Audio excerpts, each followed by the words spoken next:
Saya Indrawan Nugroho, dan pada video kali ini kita akan lihat bagaimana sih dunia ini mewujud setelah pandemi COVID-19 berakhir. Yuk!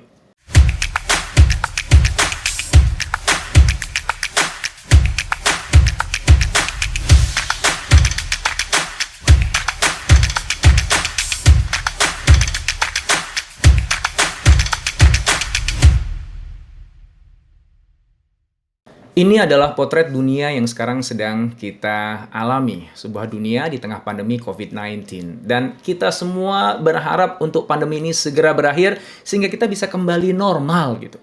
Ya, nggak harus begini sebenarnya. Tapi intinya, Anda tahu lah maksud saya.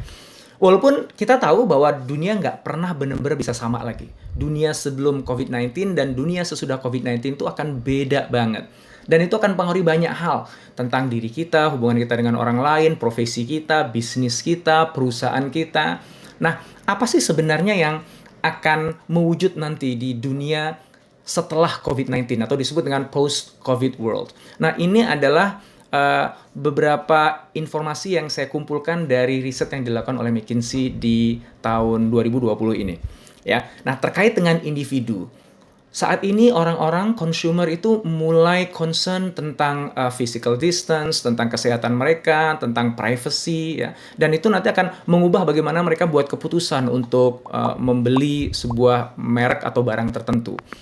Dan kita tahu industri yang paling kena di masa COVID-19 pandemi ini adalah tourism, travel, hospitality gitu ya. Dan mereka nanti akan terpaksa harus mengubah bisnis model mereka, mengubah bisnis proses mereka, mengubah bagaimana experience yang harus dijalani oleh traveler, karena preferensi para traveler itu juga udah berubah ya. Dan secara umum masyarakat itu nanti akan lebih hati-hati dalam mengeluarkan uangnya. Kenapa? Karena mereka khawatir nanti kalau ada krisis yang seperti ini lagi muncul dalam waktu dekat, saya takut nggak siap lagi gitu. Maka kita harus bisa mempertimbangkan itu ketika kita ingin bangun bisnis atau ingin menjual produk kita ke konsumen yang lebih berhati-hati dalam mengeluarkan uangnya. Nah, kalau dari sisi bisnis kayak gimana? McKinsey mengatakan bahwa business leader itu sekarang bisa benar-benar akhirnya menyadari apa sih sebenarnya yang benar-benar bisa dilakukan oleh perusahaan dia dan apa yang enggak gitu. Dan apa yang itu mungkin untuk dijalankan dalam bisnis proses tradisional yang selama ini mereka jalani. Jadi udah ada awareness yang lebih kuat lah tentang bisnis mereka itu sendiri. Mungkin sebelumnya itu nggak terlalu ngeh karena bisnis is good gitu ya, sehingga mereka nggak terlalu ngelihat ke dalam. Nah sekarang semuanya udah kebuka, udah terlihat gitu. Dan banyak dari pebisnis itu yang mulai menyadari bahwa ternyata begitu mereka mengubah beberapa hal di organisasinya, mereka bisa bergerak dengan sangat-sangat cepat gitu. Dan ini udah nggak akan mungkin mundur lagi, mereka nggak akan mau slow lagi ya. Dan mereka juga akhirnya saat ini terpaksa untuk melakukan segala sesuatu itu dengan sumber daya yang lebih sedikit gitu ya. Orang yang lebih sedikit, mungkin juga finansial lebih sedikit ya, better, simpler, less expensive, dan di saat yang sama juga bisa lebih cepat untuk bisa mengoperasikan bisnisnya. Dan apa makna dari ini semua? Bahwa kita akan melihat bahwa bagaimana bisnis berjalan di dunia pasca COVID-19 itu akan beda banget dengan sekarang. Dan kalau Anda adalah karyawan kerja di sebuah perusahaan, siap-siap Anda harus mengadjust diri Anda dengan bisnis proses yang baru, dengan standar kerja yang baru, dengan pola hubungan dengan customer yang baru ya.